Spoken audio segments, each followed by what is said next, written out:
So my name's David Corbett, as those of you who don't know me will be interested to find out. And I'm the director of the Centre for American Art, which is hosting this third, I think, this term lecture by visiting scholars in our lecture programme. So I'm delighted to introduce this evening Joshua Shannon, who's Professor of Contemporary Art History and Theory in the Department of Art History and Archaeology at the University of Maryland. His research and teaching interests cover art and visual culture since 1945, including sculpture, photography, the urban landscape and realism. He's the author of The Disappearance of Objects, New York Art and the Rise of the Postmodern City, which appeared from Yale University Press in 2009, and also of The Recording Machine, Art and Fact During the Cold War, again from Yale, 2017.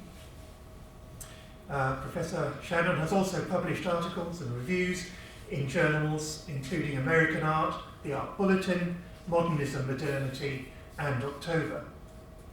Since 2012, he's been founding director of the Potomac Center for the Study of Modernity, an interdisciplinary and interinstitutional research initiative hosting events in Washington, D.C. And we're particularly lucky to be able to persuade Professor Shannon to come today because he's at the moment the Terra Visiting Professor of American Art at the Free University of Berlin. So the title today, Future as a Rectangle, Modernist University Architecture and the Human Being.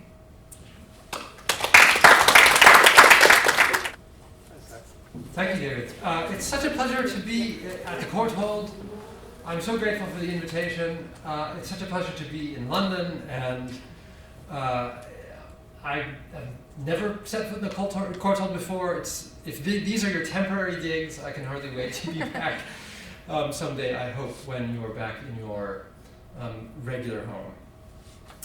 As David said, this talk is it's called The Future as a Rectangle, Modernist University Architecture and the Human Being. It's part of a project that I'm just beginning, and this is really the first part of the thing that I'm just beginning, the first part of the thing that as a whole I'm also just beginning, which is a book project with the provisional title The Human Being Problem, with the subtitle Modern American Art, the subtitle Man and Other Unsustainable Myths in Modern American Art. The project of which is to kind of look back over American art and visual culture in the 20th century, to diagnose some of its deepest underlying myths, and do a little bit of critical appraisal of them for the degree to which we might understand those foundational myths as belonging to a future that we would want to have, as one that would be both just and sustainable. And so one of the chapters will be a chapter on modernist architecture,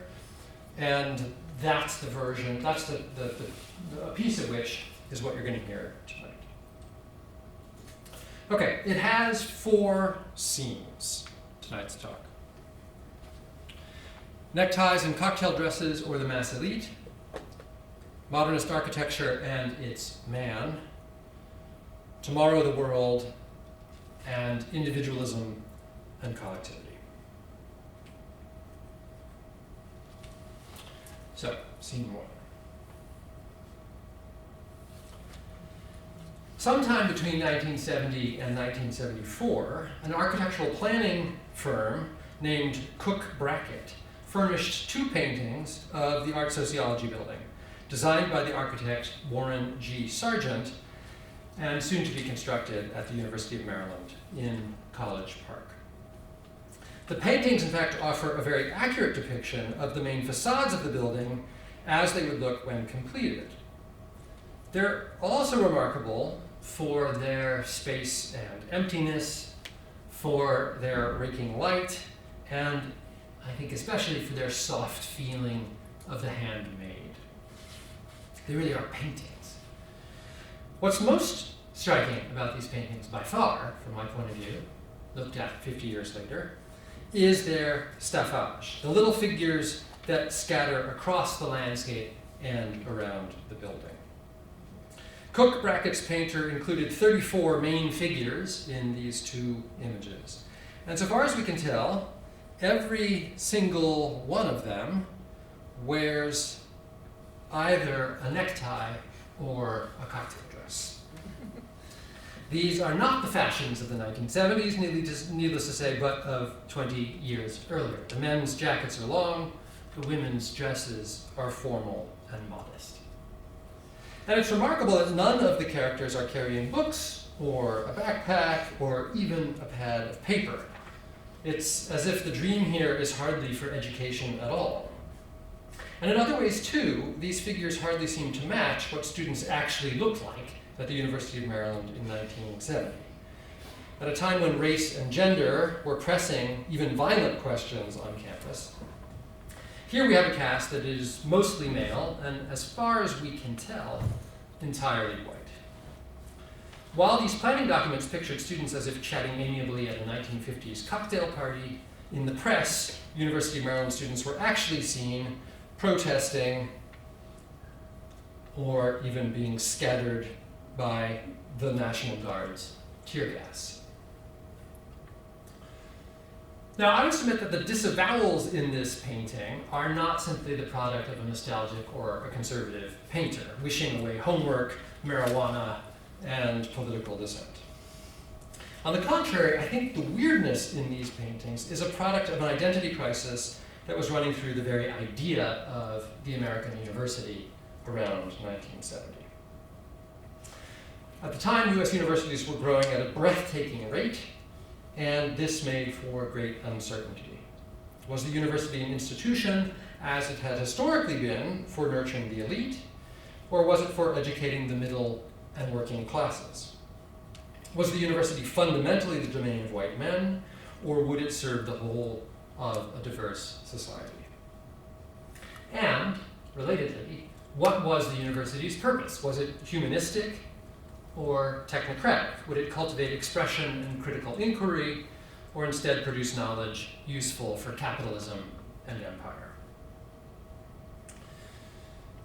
It's no coincidence that the great building up of American universities between 1955 and 1975 took form in the language, the architectural language, of modernism. Indeed, for this short period, and it really was pretty much a 20-year period, modernism was just about the only architectural form possible for new university buildings. Modernism flourished in this period, I would propose, because it presented an ideal visual means for negotiating the university's identity crisis, or perhaps more accurately, for papering it over. In part, this was because modernist architecture had the magical status of being both elite and democratic, both avant-garde and ordinary. Right? The most famous dictum of modernist architecture, that form follows function, meant that the most ambitious architecture could also be cheap. My talk tonight uses the Art Sociology Building, since renamed the Perrin J. Mitchell Art Sociology Building, as its central case. I focus on it not because it's special, but actually precisely because it is not. It's a typical case of a building that is a little bit utopianist, one that seeks to take the models of the modernists and apply them to a very ordinary situation. It also happens to be a building I know extremely well. I've had an office in it for 15 years. It's a building I have long both disliked and admired. The aim of this talk is to understand the meanings of ordinary university modernist buildings like this one, to see what values and dreams they embodied, and to ask what in them might be recuperated now as useful for our own civilization and historical moment. Now, I mentioned that American universities were growing rapidly. The statistics are astounding. In the 12 years following 1963, the number of universities and colleges in the United States doubled in 12 years, between 1963 and 1975.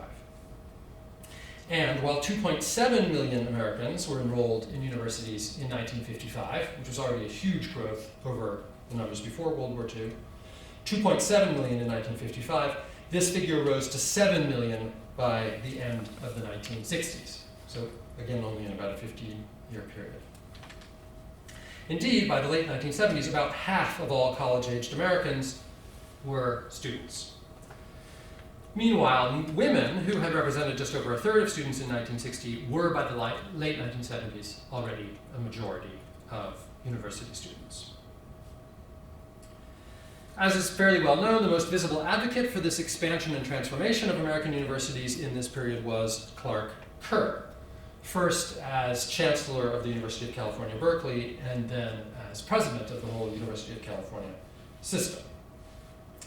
Kerr was author of the very widely read book, The Uses of the University, the title of which was meant to communicate the kind of utilitarian approach. And he was also a key developer of the extraordinarily ambitious Master Plan for Higher Education in California, published in 1960, and mapping out what the University of California would do in the 15 years following. He argued that the university should, in fact, be useful, saying famously, for example, quote, "The world has changed from an emphasis on tradition to an emphasis on progress. And the universities have changed, albeit at first reluctantly, to become the architects of progress instead of the protectors of tradition." End quote. Kerr proposed educating students for what he, along with a number of other people, called the information society, a prospect that appeared at once democratic and dehumanizing, as I think this painting for the cover of Time magazine dramatically represents. Right? This is mass education that will sort of all at once be the great democratic opening of higher education and also the dehumanization of that project. This is students walking through Sather Gate, the famous gate at the University of California, Berkeley. Many California campuses adopted versions of modernism, but the movement was indeed global. On college campuses, as much as anywhere, the shape of the future was resolutely rectangular. Possibly the single most ambitious case in the world was also one of the earliest, the Universidad Nacional Autónoma de México, which was built already in the 1950s. And you can see in the slide that part of its way of working, which is actually not altogether atypical of a lot of other cases we'll see, is to use the rectilinearity and the basic architectural vocabulary of the international style, but then to hybridize it with something local, and in this case, not just Mexican, but specifically indigenous. And as many people in this room will know far better than I, the United Kingdom also constructed a fleet of universities astonishingly fast in the mid-1960s, the so-called New Seven.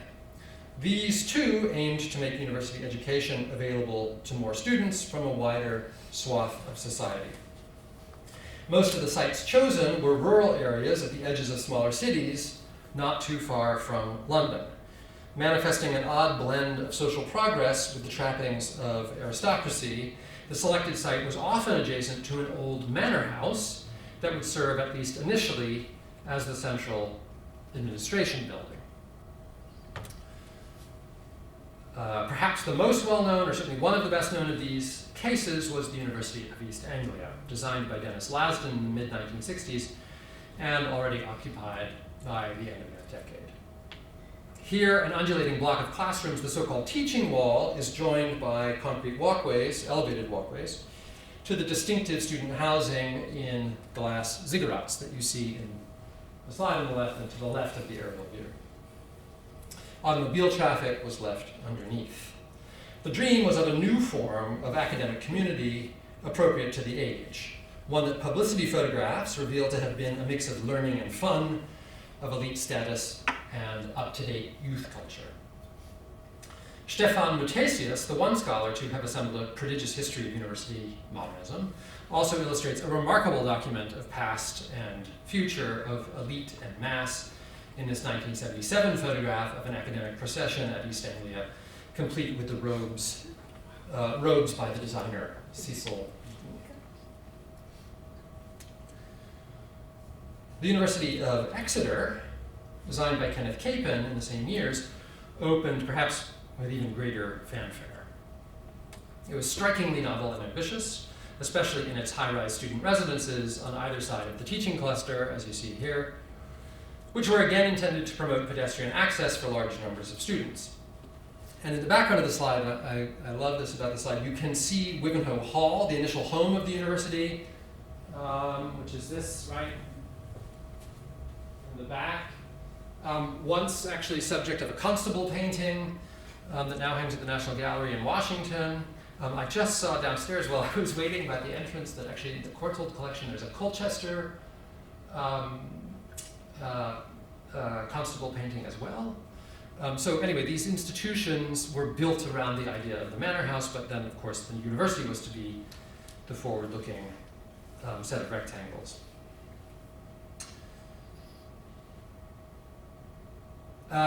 Okay, within a decade, already by the late 70s, however, Exeter was beset with public criticism after student unrest that some attributed specifically to the failures of its utopianist architecture and of the dorms, high-rise dorms in particular.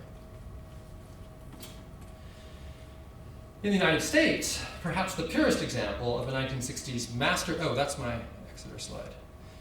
In the United States, perhaps the purest example of a 1960s master-planned campus is the State University of New York, Albany, now known as the other SUNY schools are by the shorter-term University at Albany. This one is designed by the globe-trotting architect Edward Durrell Stone, who was hired in 1961, and the campus was basically complete 8 years later by 1969 and inhabitable. It's a boldly sculptural campus, and about as rectilinear as one can imagine. The references in its colonnades and plazas, however, are pretty complicated. Durrell Stone evokes Le Corbusier, of course, Greek temple architecture, and even the public spaces of the ancient Middle East. The center of campus was again for pedestrians only.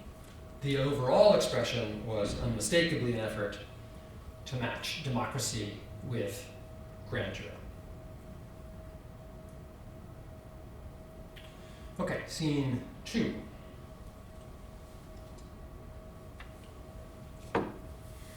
Modernist architecture and its man.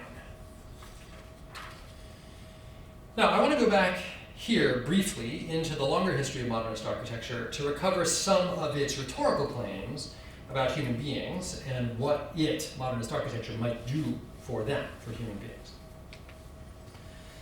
The case of the university built in modernist architecture, and indeed one of the cases of modernist architecture as a whole, is Walter Gropius's Bauhaus building, opened in the school's new location in Dessau in 1926.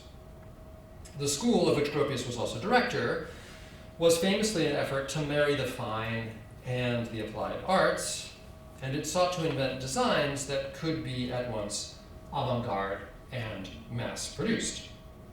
It was an interdisciplinary school, a laboratory, and a workshop. Gropius's startling building was a cluster of cleanly unornamented rectangles in white and gray, cut through with a variety of dramatic bands of windows. Fundamentally, the structure is a cluster of 3 wings. You see the back of one here.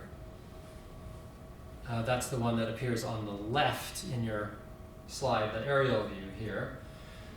Each one is a rectangle with a different orientation, joined by 2 further connecting rectangles. So what I'm talking about here, right, is that the basic design of Gropius's building, and interestingly this gets picked up by not only university architects, but tons of modernist architects, is you have one rectangle that runs east-west, one that runs north-south, and then the third one actually runs vertically, up and down.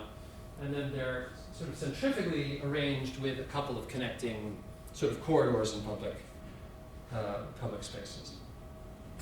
The design announced at once the school's radical creativity and also its mechanical efficiency, its potential for future imitation and integration into systems of production. As is well known, after the school was closed under Nazi pressure in 1933, many of the so-called Bauhaus masters made their way to the United States. Prominent among these were 2 of the school's directors and its most famous architects, Gropius and also Ludwig Mies van der Rohe.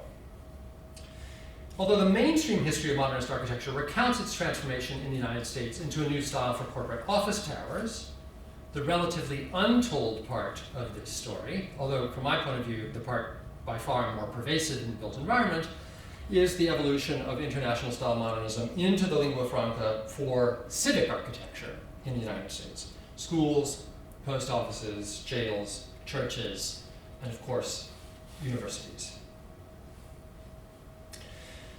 Gropius and Mies both designed college buildings shortly after their arrival in the United States. Gropius at Harvard, where he had taken up a professorship in 1937, and Mies at the Armour Institute of Technology in Chicago, soon to be renamed the Illinois Institute of Technology, IIT, where he also directed the architecture program from 1938. Mies was contracted to build an entirely new campus for IIT, right? This is Gropius's building for the Harvard Graduate Center.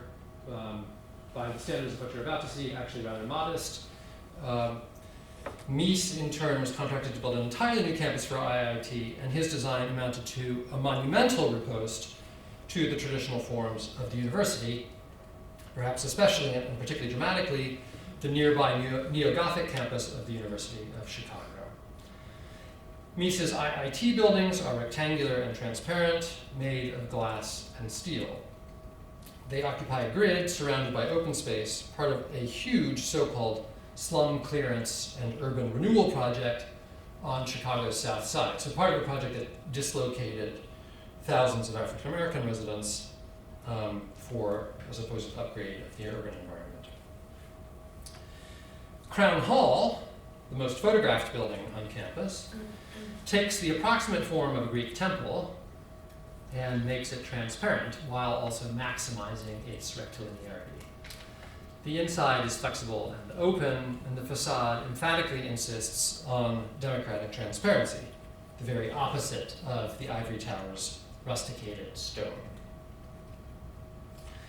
Mies's claims for IIT were not about practicality and efficiency, however, but rather about the deepest human values. At his inaugural speech as director of the architecture department, he declared, none too modestly, quote, "Nothing can unlock the aim and meaning of our work better than the profound words of St. Augustine, beauty is the radiance of truth." Indeed, Mies's campus squarely fit the modernist tradition of thinking of architecture as a means for serving the betterment of human beings and their society. Greta Tugendhat, one of Mies's European clients, wrote about the house that he had designed for her and her husband, perfectly expressing both the ambition and also the awkwardness of this architectural dream. Quote, "The austerity forbids merely passing time by relaxing and letting oneself go. And it is precisely this being forced to do something else that today's people, exhausted and drained by their professional work, require and sense as liberation. For just as one sees each flower in this room in quite an uncommon way, and every piece of art seems more expressive, so too a person appears both to himself and to others to be more clearly set off from his surroundings." End quote. Carina van Herk has deftly argued that the modernist architects in the interwar years rejected ornament precisely because, like bourgeois clothing and housewares, it formed a buffer that blunted the individual's contact with the social, with society. What was needed instead was a simple and clean architecture that would allow the individual to confront social totality, to come into contact with it. And this is something that was articulated really even before any of the architecture was developed. As early as 1919, the architect and critic Adolf Behne had written vituperatively against Gemütlichkeit, or coziness, of traditional and maybe explicitly 19th century architecture. He wrote, "Coziness is a dull vegetative state of jellyfish-like comfort in which all values become blunted and warm. Away with coziness, only where coziness ends does man begin." The word translated there, by the way, is Mensch, which, there's a question of whether man is the best translation, but I think it's the right one. Glass architecture, Behne concluded, would eliminate all harshness from, quote, eliminate all harshness from the Europeans and replace it with tenderness, beauty, and candor. Tugendhat's strange praise of Mises' austerity in her house is made just on these terms, but she expresses also a paradox in its politically ambiguous ambition. Modernist architecture would force people into liberation. In the post-war American context, versions of this rhetoric lived on, though with the terms always and tellingly somewhat altered. To take one wonderful, fascinating example, Skidmore, Owings & Merrill's 1957 headquarters for Connecticut General Insurance Company seems to have drawn much from Gropius's Bauhaus building. Right? You have actually the three rectangles, the third one of which is a little hard to see in the back of this slide. And it also deliberately mimicked a college campus. At the celebratory opening, the developer James Rouse had this to say: "Watch the exchange of greetings, the faces, the conversations, as the huge clerical staff and the executives too respond to the openness, the color, the gardens, and above all else, the obvious concern for their welfare. The magnificent mechanical efficiency and smooth flow of this building is economically important, but the lake, the swans in the lake, the green grass, the trees, and just plain space lift the souls of the people who work here and the company for which they work. Somehow, this building expresses the best of our technical knowledge about how to work and our human aspirations too. Compare it with the city which it leaves behind." Connecticut General had moved from Hartford. "Which is close to the best that's in us. From which can we expect to emerge? Which is closer to God?" Okay, consider one last example. The Julius Silver Residence Center for what was then New York University Uptown. It's now Bronx Community College, actually not too long after this campus was developed at NYU sold it. Designed by the firm of the former Bauhäusler Marcel Breuer and opened in 1961. Silver, Julius Silver, after whom the building is named, was vice president of the Polaroid Corporation and of course a major donor for the building. And he wrote the following words for a plaque in his honor that was placed in the building.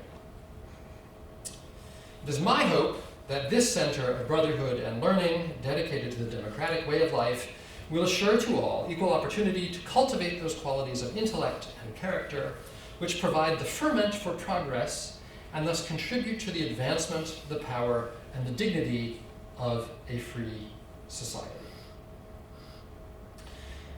The rhetoric of modern architecture, in short, was addressed to certain constructs of the human being. And here are some words in quotations you just heard: man, Europeans, today's people, the huge clerical staff and the executives, us, all. It was addressed to certain constructs of the human being and to certain notions about how that human being might be reformed or improved. Democracy, elitism, and productivity were mixed in strange ways. In the few examples we've just considered, right, we've seen these figures: man, Europeans, today's people, the huge clerical staff and the executives, us and all. And humans were to be offered tenderness, beauty, and candor, liberation, beauty and truth, smooth flow, the best that's in us, and brotherhood and a free society. Now, it's worth saying explicitly at this point that the figure of the human being in this rhetoric, if it's not clear already, was hardly neutral. For all the architecture's supposed look of neutrality, modernist architecture was a world primarily of white bourgeois men, and it aimed to champion above all other white bourgeois men. And famously, Gropius, of course, had flirted, in fact, with accommodating Hitler's regime before leaving Germany. And Mies, even more, it's actually better known, had even submitted a design for the Nazis' 1934 Brussels pavilion, complete with swastika flags in front, before eventually coming to the United States. In a more mundane level, one of the conventions of modernist architecture was the photograph of the master with his building, a portrait genre that insisted upon the white bourgeois man as the ultimate source for any new collectivity.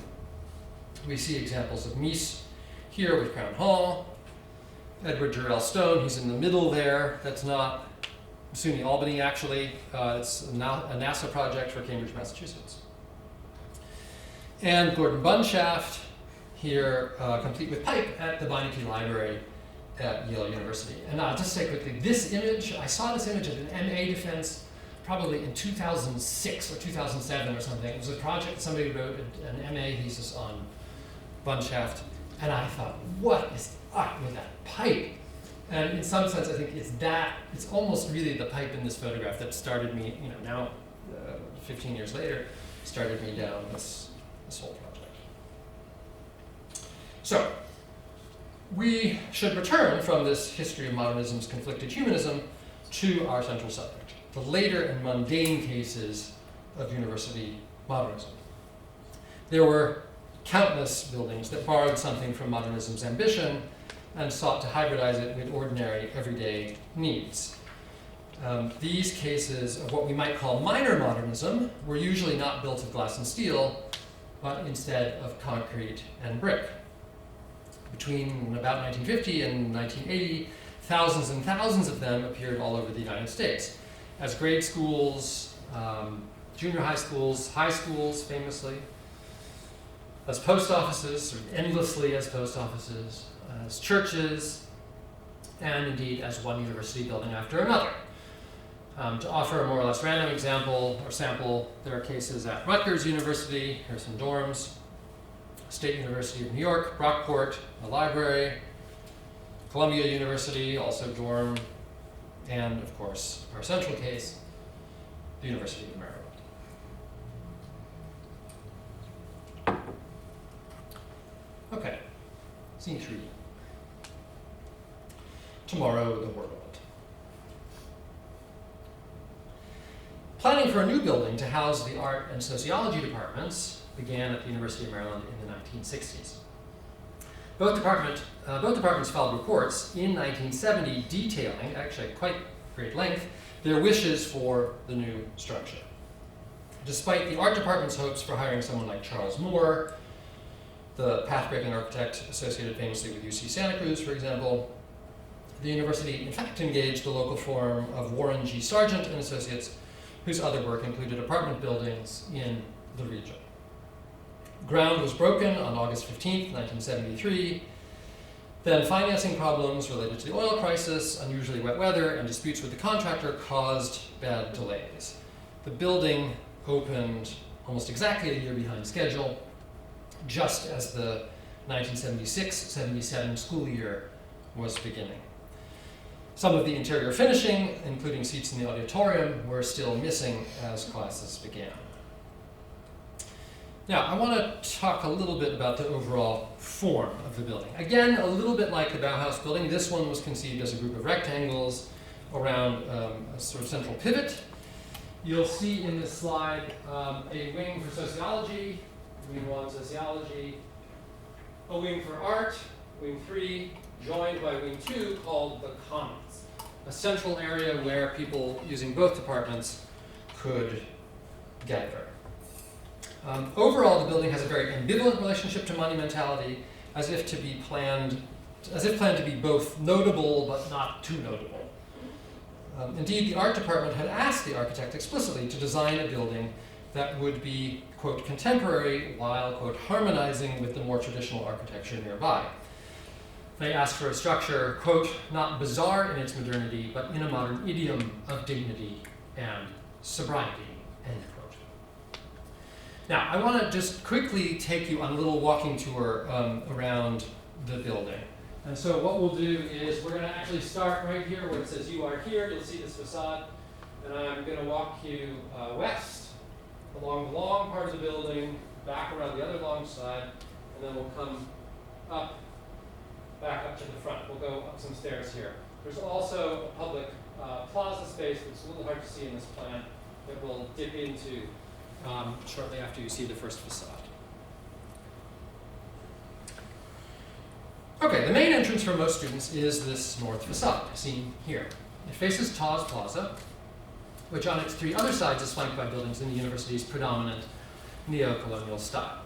As one walks west along this north facade, the cantilevered upper stories become prominent and define the sculptural weight of this wing. An outdoor stairway at the northwest corner, you see it there, just behind the man in the picture, leads up to a raised courtyard. An underused plaza broken by a skylight for the commons below and accented by a pair of clustered globular lamps. The windows here are stark horizontal ribbons in the international style, and a pair of brick pilotis vaguely recall Le Corbusier.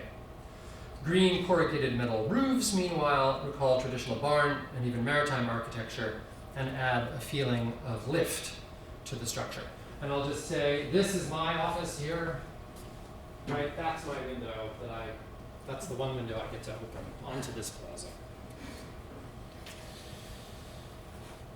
Okay, stepping back down these stairs and continuing to walk west, we face the long line of the studios.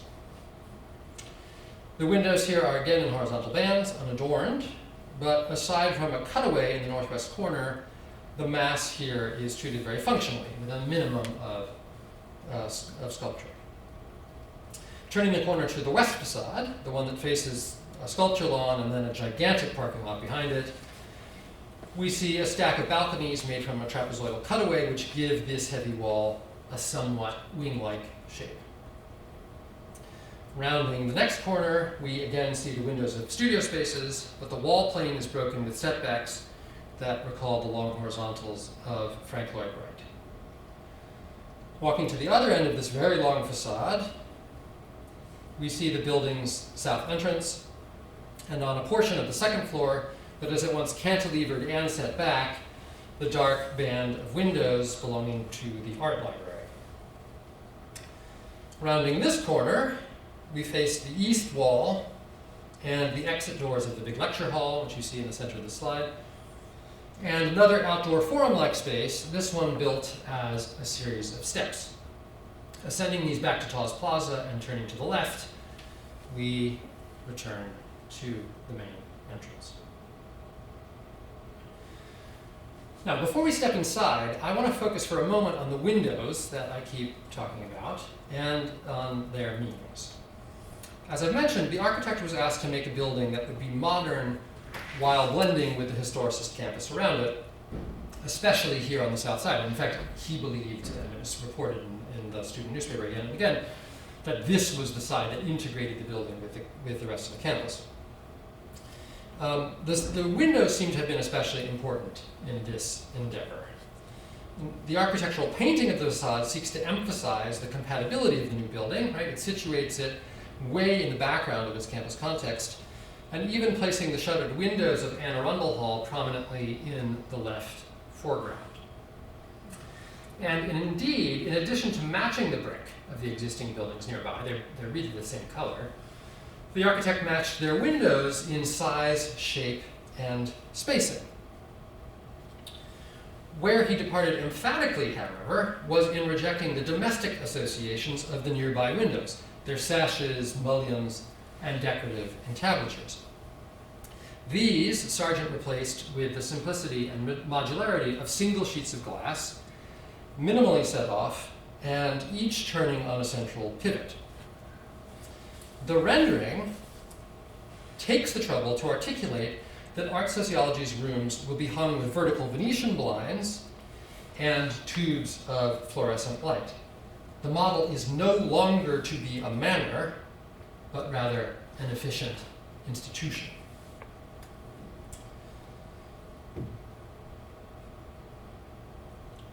Indoors, the center of the building is what was then called the commons. A space now denoted with the more prosaic term atrium. I've never heard anyone call this space the commons. It's on the plan, as you saw. Here, a winding staircase of concrete and wood spills down within an open column of light 2 stories high. A gridded ceiling and gridded skylight float over a broad bank of concrete steps and a brick floor. Clustered lamps were called those on the plaza directly above. Slightly off-center in the space, and I'll show you two things before I switch the slide. I'm about to show you this space here, slightly off-center. But of course, I just want to note that that thing that's hanging under the skylight is a temporary installation. The art department uses the commons for installing art, and unfortunately, the only photographs I have, it was quite beautiful actually, the only photographs I have show it specific to this recent hanging. Okay, so slightly off-center in this space is a slight depression or well, where a blunted rectangle of steps face in toward each other rather than out to the south exit that you see in the back of the slide. This form loosely and modestly evokes Greek amphitheaters and even legislative chambers. It's here, more than anywhere, that the building suggests the possibility of informal and spontaneous community, of a creative and amorphous gathering.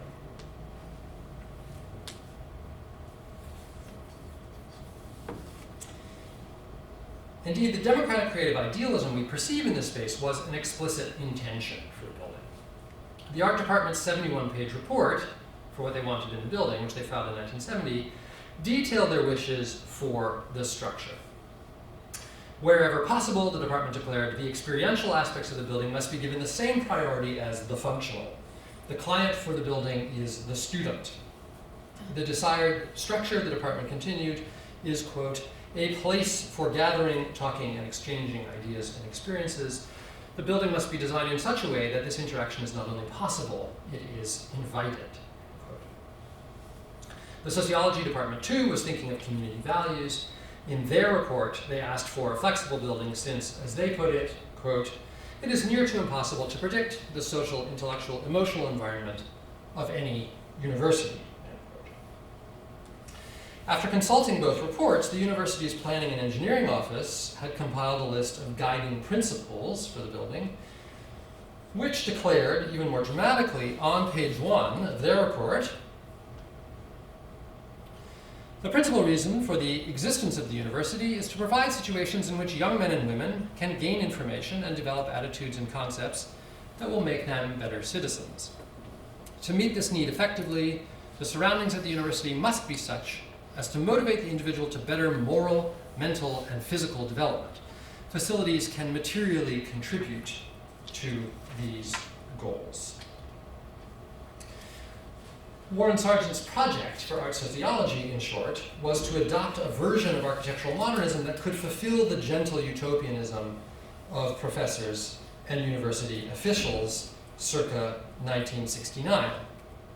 And here are just some of the terms you just heard and the things I've just quoted here. The building is addressed to the student, later referred to as he, young men and women, and the individual. And what this human being gets is gathering, talking, exchanging ideas and experiences, the possibility of becoming better citizens, and better moral, mental, and physical development. Now, with this language of making better citizens, which after all could mean radicality or conformity, depending on one's point of view, this was a dream of both creativity and technocracy. And in some ways, I think, by the way, this is kind of it, is that at a certain moment, this architecture is the architecture of creative radicality and of technocratic conformity. This uncertainty accounts, I think, for the ambivalent character of the semi-public spaces that Sargent designed all over the building. The raised plaza, the east side steps, and especially the commons. As we'll see in a moment, when the building opened, it met a divided reception. One reason for that is that in the years between art sociology's planning and its completion, the meanings of civic modernism themselves were pretty radically transformed by historical developments, worldwide, nationwide, and specifically at the University of Maryland. In the late spring of 1970, Richard Nixon announced that as part of a new offensive in the Vietnam War, US troops would invade Cambodia. Famously, protests a few days later at Kent State University in Ohio, which was also, by the way, the site of lots of university modernism, were met on May 4th, 1970 with live fire from the National Guard, resulting in 4 killings. Within days, according to one historian, This is to say that just May of 1970, 4.35 million students at 1,350 colleges and universities in the United States joined in a giant wave of protest, which again met with vicious violence. For example, on May 15th, at Jackson State University, a predominantly black college in Mississippi, where officers killed 2 students and wounded 12. While no one was killed at the University of Maryland, protests were widespread enough that the National Guard marched onto campus several times. 1 student was indeed shot, and classes were canceled. Already in March of 1970, so just at the moment when the planning documents were being filed, 87 students had been arrested for occupying Skinner Hall. On May 1 of that year, students blocked all traffic on the main thoroughfare near campus, US Route 1, and police deployed tear gas, reportedly even dispersing it in dorms and then clubbing students as they fled outside. On May 4, the day of the Kent State murders, it was reported that over 1,000 police and National Guard troops were on campus at the University of Maryland, and 200 people were arrested. By May 8th, the administration conceded that at least 65% of students were observing a boycott of classes. Before the end of the semester, the governor of the state of Maryland declared a state of emergency on campus. The next year, 1970-71, students distributed a radical guide to the University of Maryland. On the cover was a smiling bearded man holding up a sign reading, "Today US 1, tomorrow the world." Protesters issued demands concerning the war, the repression of the Black Panther Party, and the oppression of women, and as well as the university's ties to the military. In the spring of 1971, further protests erupted, with tear gas again deployed against students, and at least 1 car burned in the street. The next year, too, 1972, widespread protests continued. Those are all students that you see arrested in the bus behind the troops. And after several racist incidents on campus, a group calling itself the Black Community of College Park issued its own series of demands, some of which the university administration met later that semester. Now, by the mid-1970s, when the building finally opened, campus was calmer, but deep frustrations with the whole enterprise and idea of higher education persisted. In Black Explosion, an African-American student newspaper, a 1976 editorial complained that while higher education was no longer just for the elite, it was really now no longer higher, but rather more of the same old thing. In a technologically oriented society such as ours, the piece continued, education is now technique, and state legislators fail to recognize students as human beings. Okay, final scene. Individualism and collectivity. I said that art sociology's reception when it opened was mixed. One early response to the new building was a short film called The Water That Is Past, made by John Huckert, a University of Maryland film student, and his friend Scott Guthrie. Now, I found out about this. It's a 30-minute student film. I found out about it because the student newspaper reported it and said, oh, the art sociology building, some students made a new film in it. And then the project was, can I find it? And then I had this fantastic, amazing research assistant in Berlin who combed the internet and found the DVD. So I'm going to show you a clip in just a second. The key scenes are shot in the art sociology building, as you'll see, when it had just barely opened. Okay, a quick word about the plot.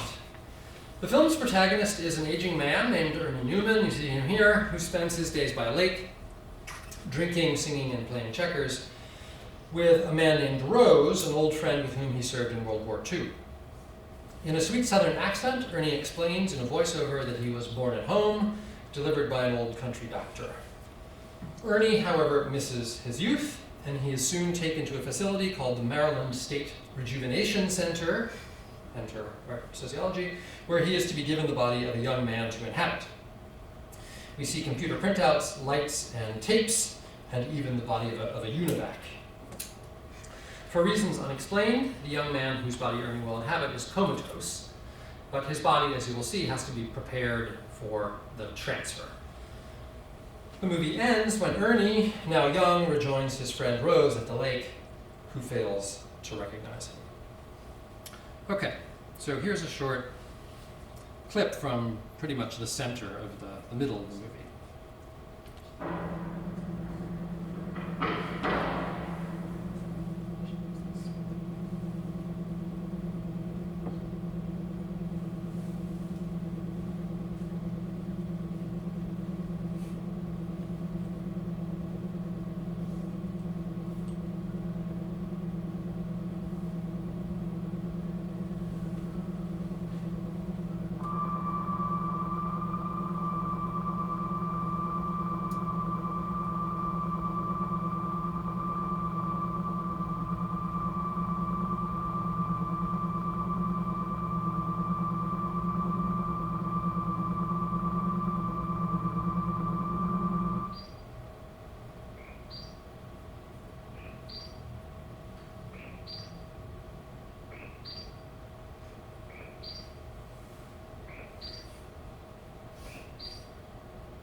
This film, even if certainly partly tongue-in-cheek, offers a vision that's starkly anti-modern and anti-modernist.